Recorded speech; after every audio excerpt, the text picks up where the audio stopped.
Good morning friends. Integration का exam देखेंगे। I is equal to integral cos x upon sine x plus 5 into sine x minus 1 dx। ये problem substitution वाले method के ऊपर निर्भर है। मैं शुरुआत ही कुछ इस तरीके से करूंगा।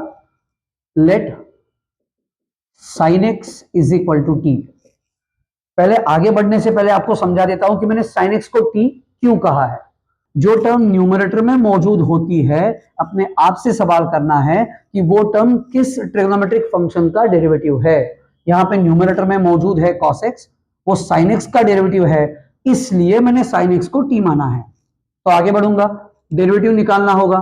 Therefore cos x will become dt by dx। तो उसी का मतलब हुआ cos x into dx will become dt। अगर मैं ये सब चीजें यहां पे सब्सटीट्यूट करूं तो मुझे मिलेगा on substituting we get I is equal to integral cos x into d x, दोनों के जगह पे लिखूंगा d t, upon sine x के जगह पे लिखना होगा टी, तो ये बन गया t plus 5 into T minus 1।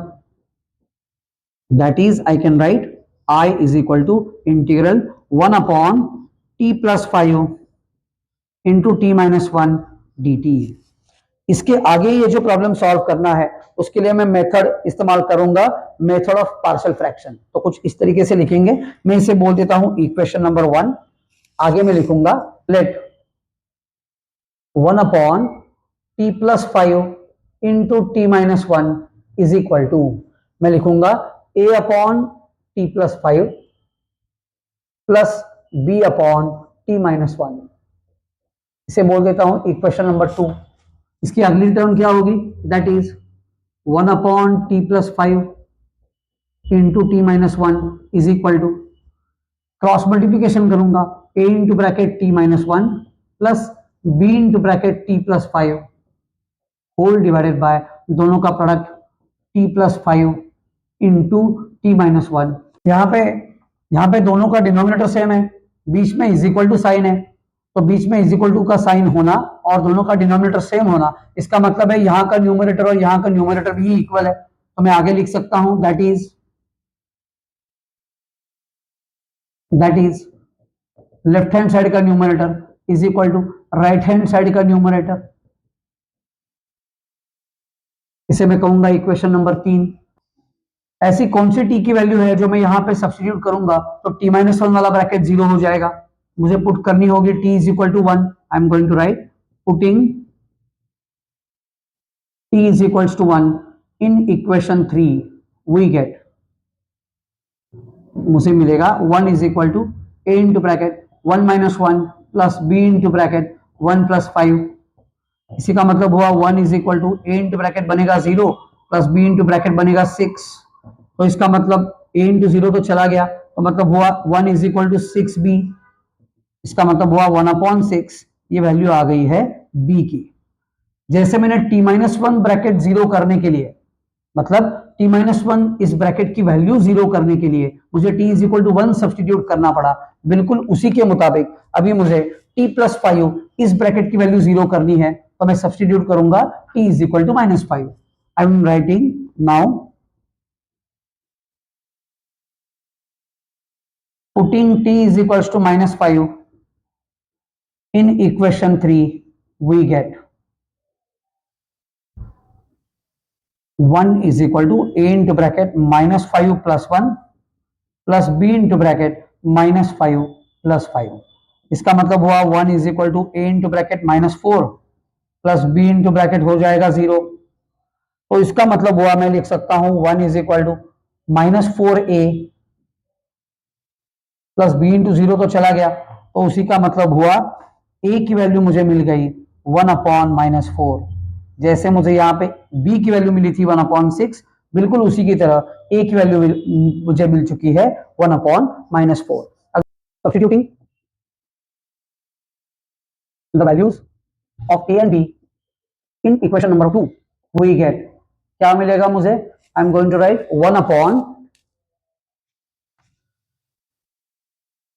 t plus 5 into T minus 1 is equal to, A के जगह पे वैल्यू पुट करूंगा a वाली, that is minus 1 upon 4, upon T plus 5 plus b के जगह पे b वाली वैल्यू सब्स्टिट्यूट करूंगा 1/6 डिवाइडेड बाय t माइनस 1।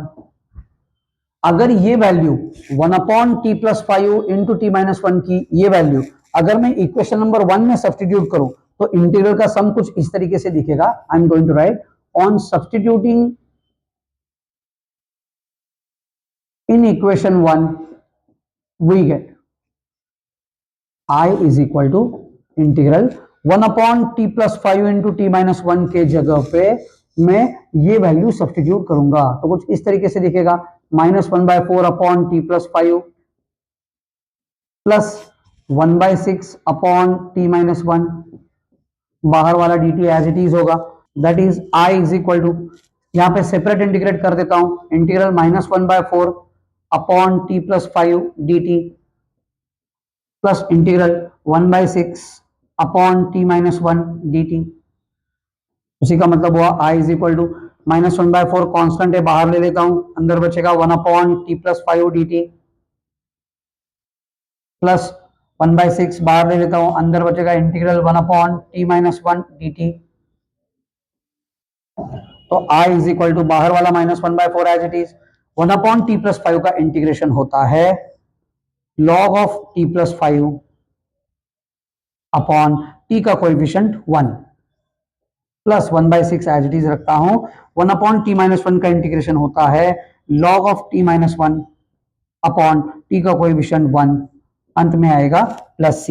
इसके आगे अगर मैं स्टेप करूं तो कुछ इस तरीके से दिखेगा। Therefore I is equal to -1/4 log of t+5, उसमें t की वैल्यू रीसब्स्टिट्यूट करूंगा। t मैंने किसे माना था? t मैंने माना था sin x को, तो ये बनेगा sin x plus 5 plus 1/6 log of t के जगह पे वापस एक बार सब्स्टिट्यूट करूंगा sin x माइनस 1।